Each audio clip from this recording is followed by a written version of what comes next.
আসসালামু আলাইকুম। Welcome to our new picnic blog. আজকে আমরা আমাদের বাড়ির সবাই মিলে একটা ছোটোখাটো পিকনিকের আয়োজন করেছি, সেটা আপনাদের সাথে শেয়ার করব। তো প্রথমে আমরা রসুন পেঁয়াজ রান্না করার জন্য ছুলে নিয়েছি। এরপরে যে পাতিলে খিচুড়ি রান্না করব ওই পাতিলে মাটি ঘষে নিচ্ছি যাতে কালি না হয়। তারপর এই যে এখানে রসুন পেঁয়াজ আদা সব কিছু বেটে নেওয়া হচ্ছে। তারপরে তো চুলা ধরে দিয়েছি এবং পাতিলে বসাই দিলাম। এই পাতিলে খিচুড়ি রান্না করব।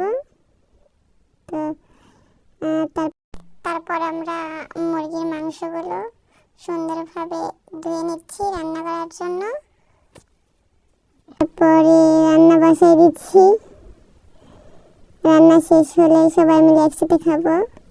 এরপরে তো সালাদ কেটে নিয়েছি, সব রান্না হয়ে গিয়েছে।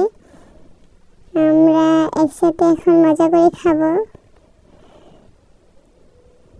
এই তো সব কিছু রান্না রেডি। এবার আমরা যার যার প্লেট নিয়ে শেষে খেতে বসে গেছি। তো সবাই আমাদের জন্য দোয়া করবেন। আল্লাহ হাফেজ।